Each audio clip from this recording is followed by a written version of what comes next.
I have with me the one and only Robert Stanley. Thanks for joining us tonight. Hey, my pleasure. Thanks for having me. So how are things in your side of the world there? Yeah, Southeast Asia, Hong Kong, it's fine. The winters are very mild here, so it's good. Very good, very good. Well, I guess we'll start with a little bit maybe about your background, your experiences, and what got you started down your current path. Well, I think everybody knows by now what happened to me in Malibu. That was the big kickoff. That was September 21st, 1985, working security at the beach, saved a boy's life, went up to a mountaintop, meditating, had out-of-body experience. Things just went crazy from there. And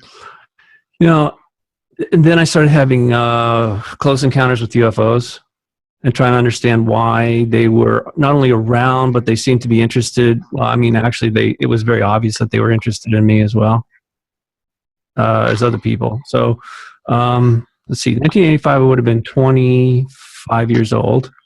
And I didn't know a lot about the subject matter, but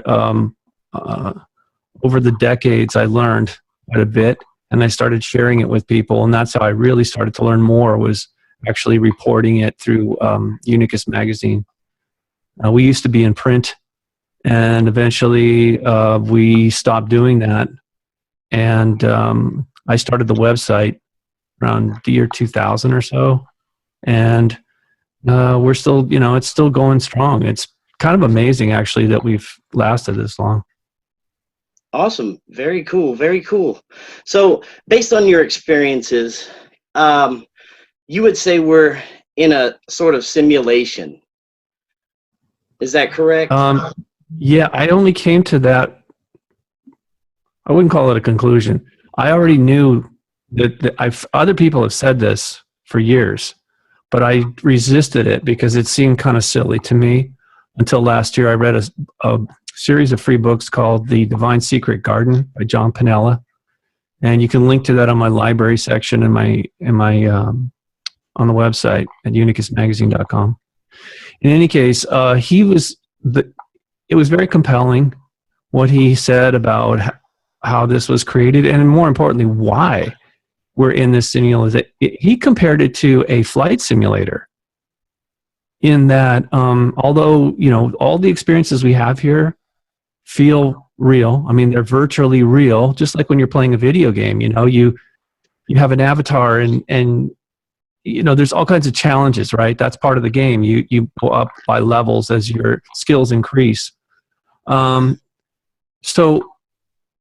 what he was saying, this Mr. Pinella, about our simulation, this matrix that we're in, is not exactly a computer.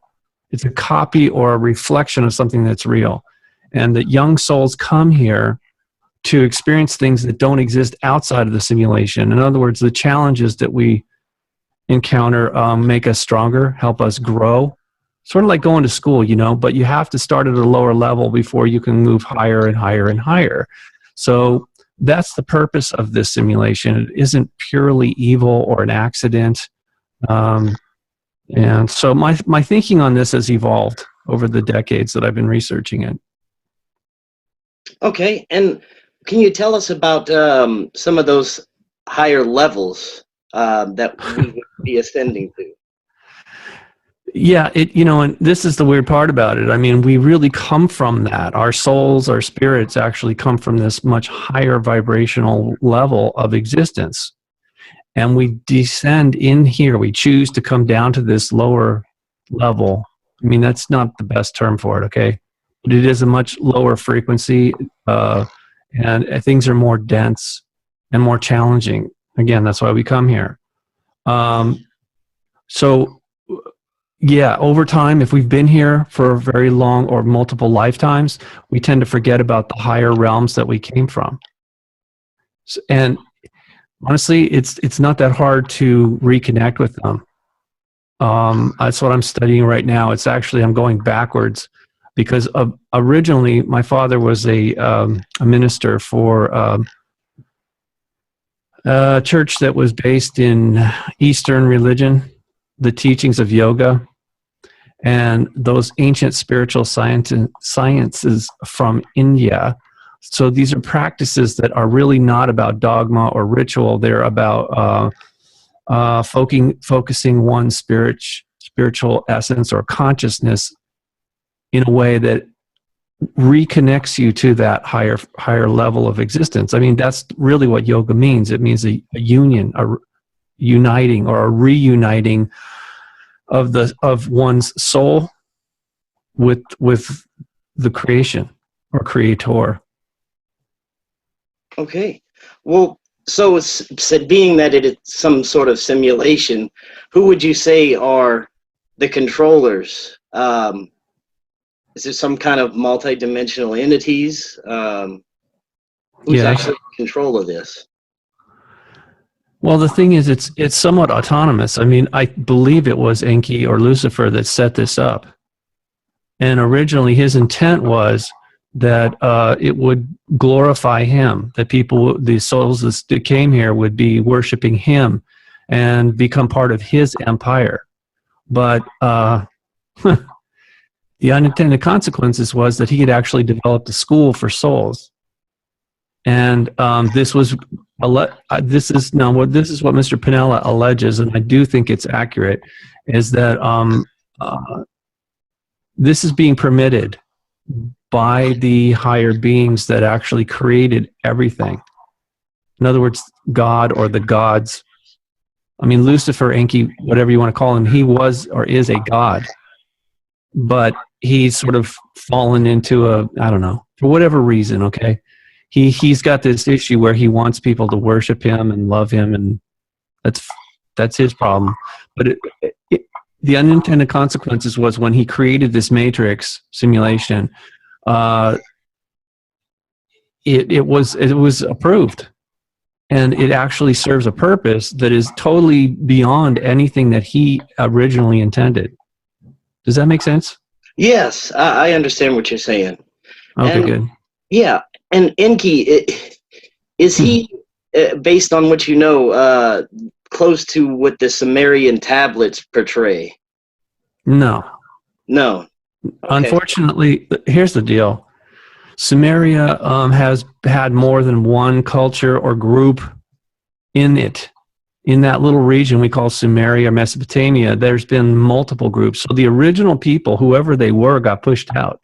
Same is true for India, or just about anywhere if you look at it on this planet. Over time, the original people get pushed out. Same is true for Japan. I'm just giving you examples, right? I mean, there's a list of them. It's pretty much everywhere, as far as I can tell. So those people, whatever records they had, were typically destroyed or hidden. So whatever these cuneiform tablets are that we're reading now from Sumeria, I don't think it was from the original Sumerians at all. And the researcher Wes Penray claims that those tablets that Zachariah Sitchin was allegedly translating were propaganda by Enki's people to make him look like a victim. In other words, look, if he's Lucifer, he wants to make himself look like the victim, which he does through Sitchin's writings. Actually, he makes him look like he is our savior, he is our father.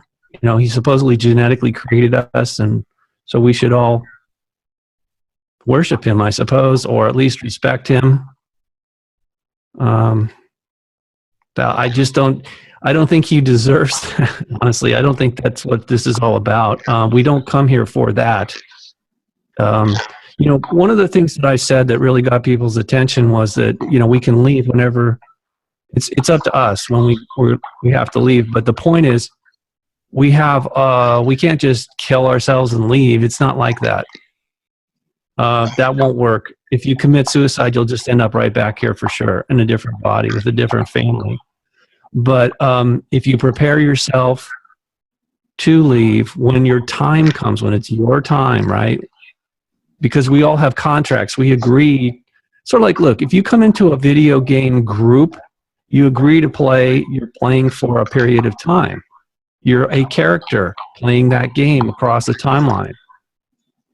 And if you just leave suddenly, that you're breaking the contract, and there's consequences for that. But we can leave. And the only reason I mention that to people is because some souls have been here for so long, they've forgotten how they even got here. And so they needed to be reminded, of who they are, how they got here, and more importantly, how to get out. But here's the caveat to all of that, is that we come here for a reason, which I told you earlier. We actually come here so that we can learn from these obstacles. We need to overcome the obstacle. Like any other challenge in life, like I said, when you go to school, you have to pass tests in order to go to the next level, and so on. Well, this is true for the simulation as well. We can't really move up. We can't move higher until we've mastered one particular level or a series of challenges. Are you hearing music or something in the background? No. Okay, that must be on my end. I think I have everything closed down. Whatever. I'm hearing some. Maybe it's something else. Oh no, I'm not hearing anything on my end. We're good. Yeah, I think it's my voice kind of bouncing around. Okay. In any case, so when a soul has been here a while and they're suffering, some of us start to feel like victims because we've forgotten that we actually chose to come here. And that's a very, very difficult position to be in, because then if you just want to leave, what was the point of coming at all? In other words, you're going to miss out on an opportunity to actually grow and learn from your experiences. Even though they're virtual, you're still learning. It's like, again, if it's a flight simulator, you cannot get a pilot's license until you have mastered the flight simulator, right? So there's a reason we come here, to learn various levels or degrees of mastery over certain things. And we will take that skill with us when we leave the matrix. But if we just say, screw it, this is too hard, I want out, then we clearly will have not earned a degree of mastery, or that we will not develop that skill. And I just want people to be very clear about that. I understand why anybody would want to leave here, but and eventually you will, no matter what. The question is, you have to ask yourself, why did you come here to learn something and then just go, oh, forget it, this is too hard? Right. Yeah. So people spend many lifetimes sometimes trying to learn to ascend to the next level. Yeah, look, the thing about ascension is we all have the ability to go within. This is, again, these spiritual sciences of India is something that I'm studying again, or remembering. And it's actually fairly simple. I mean, meditation is something that's, I think, largely misunderstood in the West. Sometimes even in the East. In other words, there's a lot of religious dogma around it. But the difference is going within. It sounds weird, okay? But by going in, to withdrawing your spirit in, is how you go really reconnect with all the stuff that is beyond the matrix. That's the doorway, is going in. And what I did that night, after saving that boy's life in September 21st, 1985 on the beach, I went up to the mountain and I started to meditate in a way where I was saying Om. And I was doing that for a period of time until my body, my spirit, started to tune in, resonate with it's called the stream of light. That's how the Indian sages or masters talk about this. And honestly, what they say is that this is the actual true baptism. The stuff that we are told about in Christianity is it's not an accurate retelling of something that's much older. So in order to be truly baptized, you have to have an out-of-body experience where your soul kind of goes in before it goes out and up into this stream of light. Now, in that stream, there is a sound associated with that stream. Actually, there's a sound associated with everything if you think about it, because it's all about wave patterning. Everywhere, everything is wave patterns. Some waves have higher degrees of information than others, but when we go in, when we withdraw in through meditation, and our spirit goes out of this matrix, it starts to withdraw from it and go up and out. We enter this realm, and it has a sound, and that sound is Om. Now, when I say Om, it's very, very thin and weak, but when you hear it, when you hear the cosmic Om, that stream of light is incredibly powerful, and it'll carry you. It'll carry your spirit into another level of understanding. Because that's what connects all of creation. It's sort of like a web of light, is the way it was shown to me. All these, it's not just one stream. You have to look. All streams are connected. Really, all water on this planet is connected to itself through streams and oceans, etc. The same is true outside of the matrix. Once your body enters the stream, anywhere, you're connected to that everywhere. Sort of like a spider's web. If you touch one part, the whole thing vibrates.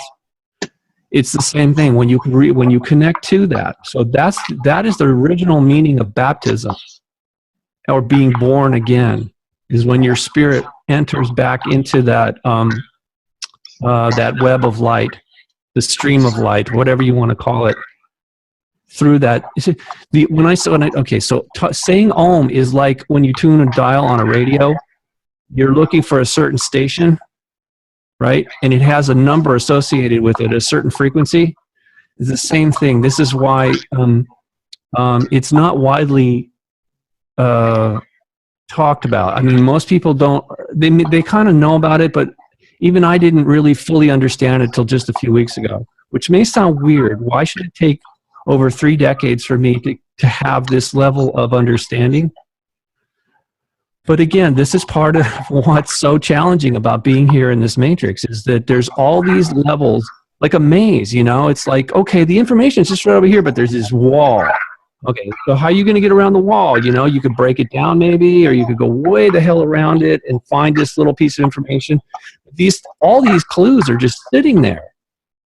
But they're not, but our society, the way it's set up, is actually to keep us distracted and more under control.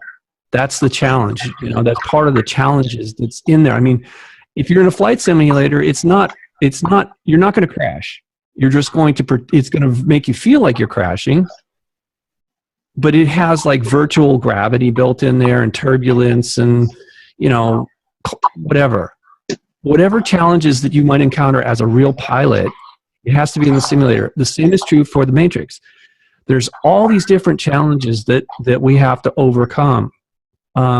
Recently, I was thinking about my maternal grandmother broke her back when she was 6 years old. Actually, just a tree fell on her. She didn't do it. It was an accident. A tree fell on her back and broke it. And the doctors told her parents that she was going to die. But she refused to believe that. So they took her home, and she didn't die. And then so the doctors told the parents, she'll never walk. She's going to be a vegetable like this, and bedridden for the rest of her life. She refused to believe that as well. And eventually she did get up and walk. Eventually she had to have quite a few surgeries at a time when that was really experimental. The bottom line is this. Although she didn't walk on water like Jesus, her love and belief in Jesus, actually, she claimed she believed so much that she was going to walk. I'm sure that's what allowed her to ultimately get out of bed and learn how to walk again.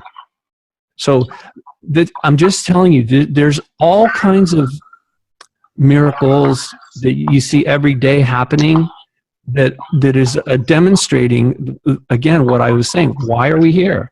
Is to overcome these challenges. And, if you look at it one angle, you say, well, why would a loving God allow a 6-year-old child to get crushed under a tree?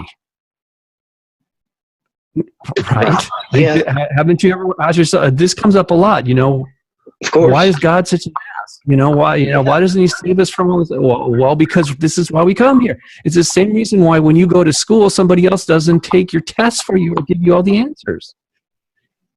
You're not just cheating, you're cheating yourself out of the opportunity to overcome and learn from and earn a degree of mastery. Right. So, yeah, I mean, look, I'm not saying it isn't painful. Obviously, it's really painful, but growth is painful. It just is, but that's how we get stronger and smarter. And ultimately, like I said, we take those gifts or those skills that we develop, we take them with us when we leave here, and we apply them somewhere else outside the matrix. Check out our friends at Linquistity Gifts. Linquistity Gifts is a metaphysical store offering natural gemstone bead bracelets, signature and zodiac, designed and made in the United States, as well as raw and polished stones, crystal balls, pendulums, tarot cards, natural crystal points, wands, and so much more. Their beautiful signature design bracelets can aid with creativity, balance, focus, and well-being. Visit their website using the link in the description or visit linquistitygifts.com and use coupon code FKN to get 10% off your first order over $20. Yeah, that's fascinating. We definitely do have to face those challenges that come up against us. That's very fascinating. I want to get into, as far as we talked about Enki being in control. Is there any earthly entity in control of anything? Oh, yeah. Yeah, this came up recently. Some a researcher in North Carolina, I think her name is Mary Joyce. I don't know if you've ever seen her website or whatever. A friend of mine, another talk show host, had her on, and I was listening to their conversation. It's fascinating. She claims that one of her sources, a whistleblower, I guess you call it, who works in the deep state, told her that there is this cabal that runs the entire planet, and that it's really only about 70 men that run everything on this world. However, they're not in charge, and they know it. They're just errand boys for the entities that really did set this all up. So it's under the pretense that that they're all powerful, elite, Illuminati, whatever you want to call them. But in fact, they are actually scared. They know that they're not in charge. They're in charge of us. They're in charge of the affairs of the earth, more or less, in the pyramid structure. But they're not the top of the pyramid. So. And do you think that any of them would have any direct contact with Enki?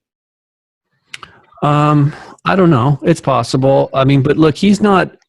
First of all, I think that this simulation is run by what we would call an artificial intelligence. A better term for that is actually synthetic life, because artificial intelligence is sort of misleading. I want people to think about this. We're in a simulation anyway. So when you create life, it's a part of the simulation, and it's simulated anyway. But the artificial intelligence is really synthetic life in that it mimics everything about organic or natural systems. In other words, it has to grow and learn from the feedback and the experiences it had, just like we do. And it may have different abilities or whatever, but in some ways it's actually limited. Even though it can think faster, it doesn't have a spiritual connection outside the matrix. It's very much focused only on the matrix. But it is part of the matrix. The whole thing is based on a synthetic life or an artificial intelligence program or programs that are interactive with one another. So, but the thing is, Enki doesn't, well, the reason he set it up like this, he doesn't have to oversee or administrate everything. Yes, he has people, entities working for him, but in large measure, the whole thing is set up on autopilot. It runs itself. A lot of the parameters, just like a video game. Look, I mean, it's just algorithms, right? There's not somebody. I mean, you can play against other players, right? But the video game or a simulator, a flight simulator, is not somebody else on the other side. You know, it's already written. The program is there. Wow, very interesting. So speaking of AI, where do you think that they're going with AI right now? What do you think is the end game with this? It's been around a long time. It's not new. As I said, it's part of the simulation. I've got examples of people encountering things that are way more advanced than what we're being told. So I'm sure it already really, what they call strong AI or highly intelligent, autonomous synthetic life already exists. In fact, it's probably so good that we can't tell the difference between it and other human beings. And they communicate with each other now. We know that for a fact. I mean, this is something they're admitting. Google is admitting the AI they have created is actually these various entities that are artificial are communicating through their own language, through the net. Or maybe it's some, I think there's multiple internets, by the way. That's pretty much admitted now. So did I answer your question? I can't remember now. What did you ask me? Where do you think AI is going? Where's it going? Where's it going? Yeah. Yeah. Okay. So this is one of the big challenges that we're facing here is right around the corner. Some people really think that this is the greatest thing ever, that it's going to give them some sort of longevity, or immortality. And that isn't the case, but they're going to believe it. They're going to try and achieve that by downloading themselves into a. Boy, I'm sorry. I'm looking at this thing. It's telling me my internet connection's unstable. I've been really working on this, but it doesn't seem to be. Well, anyway, is my voice coming through okay? Yeah, you're coming through fine. Okay, all right. So anyway, the AI agenda is really to bait some of us into agreeing to become part of this synthetic life, thinking that it's going to give us some benefit, stronger, smarter, live longer, whatever, but it's actually a trap. And so on the flip side of that, there's those of us that will rebel against it and go the absolute opposite direction. And that's why I'm studying these ancient teachings about spiritual science, because honestly, we don't need all this technology to do incredible things. We already have the ability to be telepathic at incredible distances. We can actually teleport ourselves, these physical bodies, if we need to, so-called physical, or these avatars can be teleported using just our spirit to do this. We can also manifest what we think of as physical materials, whatever they may be. We can do that with our mind or spirit. And this is something that's been proven by the ancient masters of India. This is something that they would like us to start to do, but you can't force somebody to do it. Again, it's like, once you've graduated high school, you have to make a decision. You're free to go to university or higher levels of learning or not. You don't, you only really have to. It's mandatory to go from kindergarten to 12th grade. Mandatory. You understand? They come in like, what do they call it? Truant officer or something like that. They come and I don't know how they penalize you or your parents, but you have to go to school. That's the law. You have to go to school. And up until a minute, but then you can choose. So this is the same thing with us. Our spirits are here. There's a minimum amount of challenges or school that we have to learn, and then we can choose if we want to go to these higher levels or not. So this is actually an opportunity for some of us to choose to go to these higher levels of learning or being or mastership in the matrix. And do you think they're pushing transhumanism as a way to, kind of lower our vibrational frequencies? Yeah, we're being challenged on every level to remain on this very low level vibration that is largely disconnected from the cosmos, meaning the other levels above us. I mean, this is connected, by the way. This all is like, I told somebody yesterday, this matrix is like a shadow of the real thing. It's a reflection of the real thing. It's not the real thing. Okay, that's what a simulation is. But it's real enough that when we interact with it, we feel like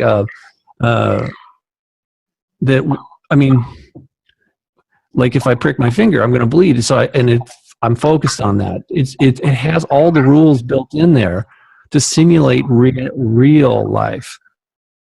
And eventually, though, people are going to start to, because of all these challenges, despite all the stuff that we've just discussed, okay, some of us are actually going to, this is what they call unintended consequences. We will be motivated to raise ourselves up and master or overcome the obstacles. So it doesn't, I know what you're asking me. Who's doing this? Why are they keep dumping more toxic crap on us and, trying to control us and trick us and all that stuff? Well, that's their job, apparently. And if you focus, see, the thing is, if we focus only on the so-called negative, dark stuff, then it actually keeps us at that level. Right. So part of the trick is it's not to pretend like it doesn't exist. Of course it exists, but once we shift our focus to this higher plane, like I said, through meditation, like I just recently went back to being a vegetarian because I realized that certain foods have a very low dissonant frequency. There's a lot of things that are just clicking right now for whatever reason. It's starting to make very, very, it's very clear in my mind. Makes a lot of sense. And I'm just sharing it with you. I'm not telling you need to do this. I'm just saying that there's a lot of ways that we can raise our vibration up in spite of all this extra, dark, negative, low vibration stuff they're throwing at us. Right. Yeah. As far as, healthy diet and, spiritual meditation and things of that nature. Yep. Yeah. And I said also okay, here's a weird one for me anyway, because I do a lot of communication every day through email and shows like this. But using focus on not, almost said the word, using positive language, words such as not or can't or won't. Try this. When you're writing or speaking, use different language. Every time a negative word starts to come out of your mouth or you write it, the challenge is to switch it around and don't. Oh, I just did it. See, it's so natural to use words like that. Find another way. Find another way to express your thoughts without using negatives in it. Wow. Sounds simple. It sounds simple, but let me tell you, it's very frustrating, and I catch myself doing it a lot. I didn't realize it was almost like a reflex. Yeah, I catch myself with plenty of negative thoughts during the day. I know what you're saying. Yeah. Yeah. So, getting back to something that we were talking about before, some of the agendas besides AI. Talk about. I know it's all about lowering our frequencies. What they're doing with Hollywood and maybe mass shootings. I mean, everything. I know it's all connected. So hang on. Time out. All right. Thank you for bringing this up. The Oscars was just the other day. The picture of the year is The Shape of Water, about an amphibious reptilian that they captured in South America and brought into Baltimore, Maryland, where I have family. oddly enough. And they're keeping it captive in a government laboratory so they can study it for the space program. But they never explain exactly why they would want to use a reptilian that they apparently like. I don't know why this is a thing in Hollywood movies. They always want to cut the aliens open and study them that way instead of actually talking to them. Yeah. It's weird. It's really stupid. It's really stupid, but okay, so they set this thing up. And the reason I'm even mentioning is because if that wasn't Enki, that was one of his family. Because from everything I've read about him, he is his original form or avatar here in the Matrix is that. So he's often confused for being a reptile or reptilian, but he's actually a amphibious humanoid. In the ancient text, this is we know this as Oannes. I don't know if you've ever seen that. He's coming out of the Persian Gulf, and he's like the way they depicted him. He's got a fish. Oh, on the top of his head, there's a fish head, and then you see a human face, and then the body is like human and fish combined together. It's a very bad depiction of what they're trying to say there. It's a humanoid amphibian. Yeah. And right. So, and this is where the Pope gets his hat. It actually looks like a fish head. Yes. On top. Yeah, that's Enki. That is Enki. Wow. A representation of Enki or his bloodline. So you also see it in the legends of the Merovingian or Merovingian, however you say it, of France. That there, if you look it up, it's pretty weird. It's a very weird story about how a woman mates with this sea beast, and then this bloodline is born.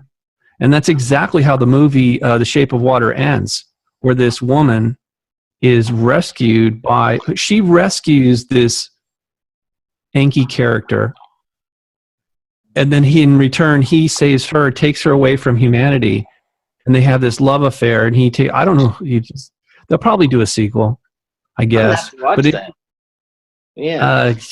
See, but yeah, I guarantee you 99% of the people that watch it have no idea what it's about, really. Oh, yeah. They have no idea about the symbolism that's being programmed into them by this movie. I mean, I knew as soon as it came out that it was going to get an award because they want to promote that.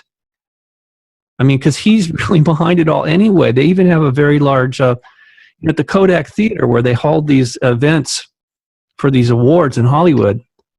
Just outside the theater in this plaza, they have sort of a courtyard with all kinds of weird gods and stuff, weird statues and bas relief. Yeah. And on there, one of them is Enki. He's holding a bowl of water. He's got wings and the weird. I mean, it's his Sumerian, Anunnaki version of him, but he's there nonetheless. Oh, wow. So it's my understanding that they need this type of symbolism and as sort of ritualistic. Yeah, it's like this. Everything is patterns. So when they go through these rituals, actually, one of the ways that the elite keep in touch with them, sort of like we all have an ID of some sort, like you have an email address or a phone number or social security. Those things translate to symbols, icons, royal seals, also known as sigils. And these are vibratory patterns that once you focus on it or activate it, it's like sending them a message directly, and they will respond. So this is the way they keep in touch with them. It's sort of the way gangs tag their neighborhoods and stuff. It's a way of identifying their property, but also a way of keeping in touch with their people. Right. Interesting. Yeah. Well, what do you feel is going on with some of these mass shootings? Is this orchestrated? Yeah, of course. Yeah. I mean, what do you think is partially the purpose of this? It's to maintain control over us, obviously. But, you know, part of it too is what I found out that day when I was saving that boy's life is that it's not just entities like Enki. It's that part of the problem is that they created these parasites in the matrix, these mental parasites that do feed off of negative energy. I don't know what they do with it after that. It's just kind of weird, but I know they exist. Other people have described them throughout time. And okay, so they need to feed off of our negative energy, and this is a good way of doing it. It's not just killing those individuals, usually innocent children. Blood sacrifice is something that goes way back to Babylon and further than that. Ever since this matrix was set up, it's a way of, okay, so when you have a pond and you throw a pebble out in there and it ripples out, right? Well, in the matrix, it's not just food. What they're doing is they're making sure that the vibrations are dissonant. It's not just that they're lower. The patterning is such as like this. We were talking about energy waves before, right? There's only two kinds. They're either resonant and harmonious, or they're dissonant. And what they call what's the opposite? Discord. So one's negative, the other one's positive. And so they have to maintain that very dissonant, dark pattern of energy waves here in order for this thing to continue to function the way it does. Okay. Yeah, because otherwise it makes no sense at all. I mean, it isn't like the movie where they just need us to supply them energy. It's not like that. There's plenty of energy. That's not the point. It's a certain frequency of energy that they need to continue to generate in order for this thing to even exist. All right. So with all that's happening, I mean, do you feel that everything's going to continue to ramp up? And do you feel like there's some sort of a reset in store for us? That's possible. I don't know what a reset would look like, though. I mean, we could speculate about it. The bottom line is this. We all have a choice to make. Based on the most recent information I've been getting is that this could go two ways. I mean, for Earth, we can either choose to have create a better future, or we can go with something really dark, very, very draconian, and it's up to us. And it's really strange to say that, because part of me just really does kind of want to get out of here. But again, as I said before, I realize I came here for a reason, and everybody else did too. I don't know what that reason is, but we have a huge opportunity here to, based on it sounds so simple, right? What would you choose? What kind of future would you choose? I'm just based on this conversation, I think you would want a better future for everybody, right? Yeah, of course. Okay, I know it sounds so obvious, right? But this is the thing. It has to be a majority of us to do this, and I think most people haven't even thought about it because we're so busy being distracted by all kinds of technology or fake news or whatever that's constantly bombarding us. We don't even think that, and more importantly, we don't think we have the ability to change the future or shape the future or choose or decide, right? So this is why I've been doing a lot of shows. I'm thinking about relaunching my radio show, hosting a show just to focus on this, to actually get people to think about it while we still have a window of opportunity, because I think it's closing very rapidly. We have to make a choice. And once we pass that point and the decision has been made or made for us because we didn't make a choice for whatever reason, that's it. We have to live with it. So these are very critical times that we're living through right now. Yeah, I would definitely say so. Well, can you talk about ETs, and are they interdimensional beings? Are they actual from different planets? And are we in for disclosure anytime? You'd have to say yes to all of those things, but not the way you might think. Okay, so the first one, interdimensional, yes. Are they? But how far? I mean, how many dimensions above the matrix are they? Well, it can't. It's not a generic thing. It's not like one size fits all. There's definitely some that are more enlightened or ascended than others. Just because they have a higher level of technology doesn't mean they're more advanced spiritually. I mean, I know a lot of people are impressed with the technology, but so what? That doesn't mean that doesn't tell you anything about them as individuals or souls. And now disclosure is a very tricky one, because I don't think that whatever the government or the powers that be here, the cabal, the Illuminati, their idea of disclosure is going to be for their benefit, which is serving some agenda that, like I said, to keep us under control, further manipulate and lie to us. So I think that whatever they're planning is on that level is going to be not good for us. And it's probably going to be more based on more lies. And I'm sure Enki will be involved in that on some level. I mean, I've been warning people about this for years, that this official disclosure is another trap. And we really have to question these things. I mean, because look, if extraterrestrials that are here wanted to disclose their presence to the public, they could have done it already. We've already seen them thousands and thousands of times. But the difference is when they actually land and get out and hold a press conference, they will have crossed a line. Why they're not doing that, who knows? I realize that there's more than one group here and they have more than one agenda, but essentially none of them have done that. And waiting for the government to tell us the truth after they've been lying to us for all these decades, that's ridiculous. I don't know why anybody would think that that's going to happen. Right. Yeah. And these ETs, would you say they're part of the simulation, or are they outside? Of course. No. They have to be. Okay, occasionally, well, they would be extra dimensional. Any entity that came in here or that comes in here, I mean, even ourselves, we are extra dimensional beings. Our spirits, according to what Pinella wrote in the Divine Sacred Garden, he said, and I agree with this, our souls are outside the matrix, but we are connected to it. We're connected, okay, here's the example. This is horrible, but it'll suffice. If you're sitting on a couch, you're not in the TV when you're playing the video game, right? Right. You're not in it. You're outside of it, but you're connected to it through the controller. Right.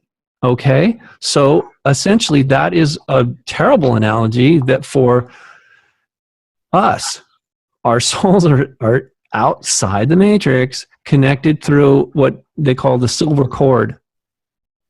Silver cord. It's some sort of technology that allows us our spirit or soul to connect remotely to the matrix into like this body right here, this avatar, the Robert avatar. My spirit is connected to this through something we can't even see here, but it's somehow connected to it remotely. Right. Okay. And as far as some of the different, I mean, I don't know if you call them races. Yeah. I've heard some theories that the Greys are just some type of clones that don't actually have souls or I guess consciousness. They're just more of controlled. Have you heard anything like that? Yeah, I don't think they're just clones. I think that they're some sort of hybrid synthetic life form. In other words, like an android with an actual nanotechnology, like they grew a skin over a skeletal thing, like a Terminator kind of deal. Oh, wow. But those are not the only so-called gray aliens. There's when they make these replicants, they can do whatever. It's like they're going to copy, as I was saying about synthetic life. Why would they stop at just human? They could make synthetic life of any kind of living creature to some degree. It's not going to ever be exactly the same. It mimics the natural systems. And I don't think those things are really an issue. I don't know who's doing the abductions, but it's obvious that the people that nearly everybody who's been abducted is returned somewhat intact. Yeah, it freaks them out, but it's like, it's not like really being abducted. You know, there are people that go missing and are never found. You understand that? Yeah. And I mean, are you familiar with David Paulides and the Missing 411 work that he's done? No, I'm not.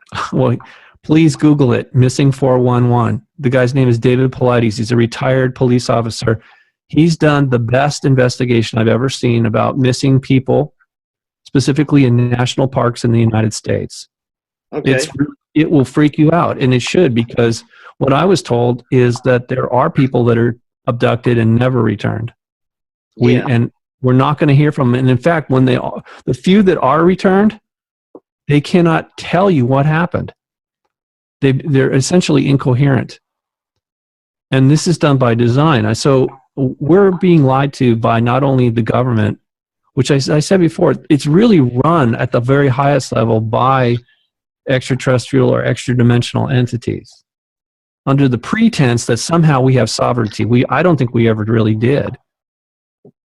So, and the other thing is, when we agree to come in here, when we choose to come here to learn, we have to agree to participate or play by their rules. It's their matrix. It's his matrix. So when we say it isn't fair and all this stuff, well, yeah, I understand that. You know, when you go to school, you can't tell the school, hey, you know what? Your test is not fair. Tough, you know? Yeah, exactly. It's like, so this is what we're faced with, is there's a lot of things going on that they don't want us to know about. And yet, if you dig into it, you can find these things. You can't, in other words, you can't keep everything a secret all the time. You just can't, or they can't. Especially when we do the out-of-body travel, the astral travel, and move up to the higher levels, because it's just like climbing a mountain, right? You're down here, you can only see so much. You go up on top of a mountain, well, now you've got this incredible vista, and you're like, wow, that's a lot of stuff. I can just see it now. Yeah. And so it's the same thing. You can do that anytime. Of course, they try to inhibit us. They can't totally prohibit it, but they try and inhibit it. So typically when a person starts to go within and then start to leave their withdraw, like I said, we're connected remotely. So one of the things about meditation or whatever gets you there, whatever gets you to that out-of-body experience, typically we're confronted. They try and mess with us, so that we won't stay out there too long and start to look around and actually see things and start to realize stuff. And, well, God forbid that we actually start to talk about it like I've been doing. Yeah. Wow, exactly. That's fascinating. Well, I got, guess one more question here for you. How do you think, how does the Vatican tie into all of this? Can you talk a bit about that? Yeah. There's a really important book that people should read about this. It's called Rulers of Evil. And you can Google it. You'll get it for free. It's a PDF now. I forget the author's name, but he does an incredible job at exposing the Vatican's military branch, which is called the Jesuits, or the Society of Jesus. And it's really despicable, the stuff that they've done in the name of religion or salvation. It's like, their mindset is this: we're all sinners, so the ends justify the means. In other words, they've given themselves license to do all incredible evil to us, to this world, in order to save us from evil. It's completely nuts. In my opinion, this is insanity. Yeah. Okay, but in their mind, they believe they're justified in their actions. So the Vatican is not benign. The Jesuit order is clearly not benign. That is part of the public record, and it's documented. The best documentation I've ever seen is that book, Rulers of Evil. And they have done a masterful job at creating chaos, like war, all over the planet. Multiple times they've done this. incredible cruelty in order to control society, because we need this. In other words, we are, in their minds, we are incapable, because we're all sinners, we're incapable of ruling ourselves. So we must be ruled by them because they're of a higher order. They consider themselves to be dedicated to Jesus or God, because they think Jesus was God. And so that's what I think they call that a mandate. They would call that their mandate. Wow. Very interesting. Yeah, it's really heinous. I'm glad you brought it up, but it absolutely freaks me out when I think about what the horrible things they've done in the name of Christ, because everything I've read about Christ is he would never do anything like that. I don't know how I kind of do know how they came to that insanity. They took something beautiful and they twisted it into something completely ugly and insane. So, speaking of Christ, you believe that there was actually a person named Jesus Christ? No, his name was not Christ. That's a title, and that's anybody who's ascended is considered a part of the Christ consciousness. Right. Was there a guy named Jesus? I can't prove that. I kind of think that wasn't his name because the letter J wasn't even used back then. That may be a weird bastardization of a real name. Yeshua, Isa, who knows?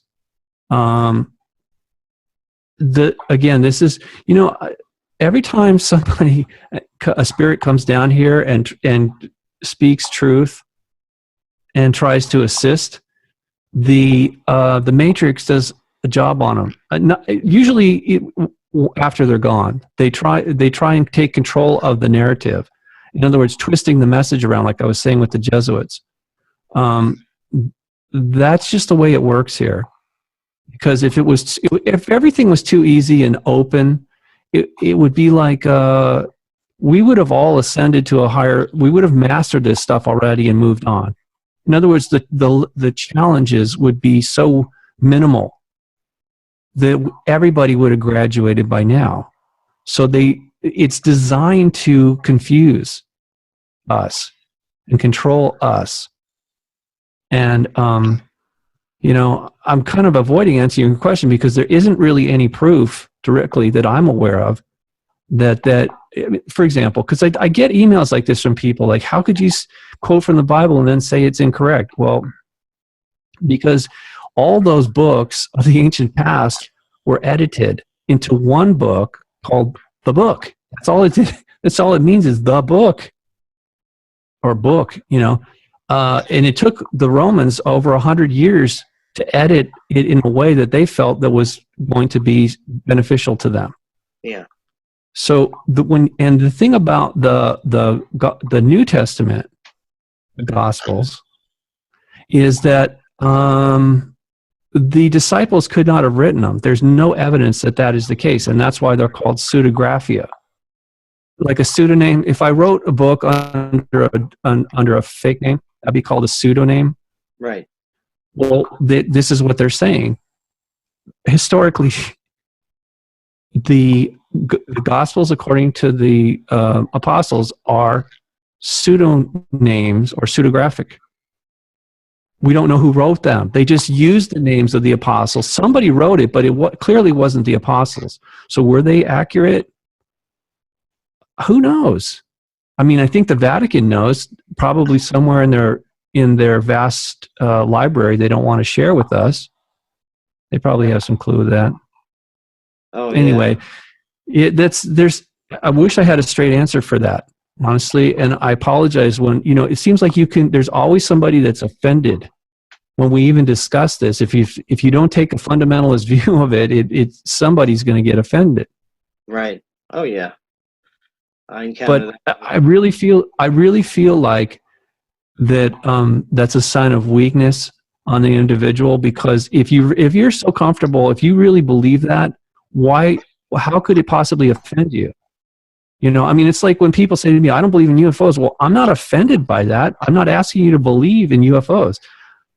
I'm asking you to consider the information that's out there. But I mean, if you don't want to, or that's fine. That doesn't change anything for me. Right. So, yeah. Exactly. Thanks for asking. Oh, yeah, I agree. Okay, well, you got anything upcoming? Anything going on new with you? Yeah, as I said, I'm in talks with KGRA Radio. I don't know if you ever tune into them, but Yes. yeah, TalkStream Live is huge. I listen to them here in Hong Kong, and it's like the signal is perfect. So I'm thinking about relaunching the Unicus Radio Hour as a host, and on that particular network, and helping people to find their way to the higher level. You know, it isn't about religion, by the way. I'm not a religious person, but I do think that these are just some fundamental truths that we could all begin to embrace or practice while we're here, and it'll make a huge difference for the individual and beyond. You know, I mean, this is what I've always felt, is that in order to change society, we have to change ourselves first. Right. Exactly. So that's what I'm working on. Hopefully that'll happen. And obviously I'll let you know if that does happen. I'll send everybody out a little notice that that's what's going on. Awesome. That sounds great. Well, Robert, thank you so much for joining us here tonight and taking time out of your schedule. We really appreciate it. Thanks for having me. It's been a pleasure. Oh, anytime. We hope to have you again in the future. All right. Sounds good. All right. Thanks, Robert. Thank you. Bye-bye. Bye.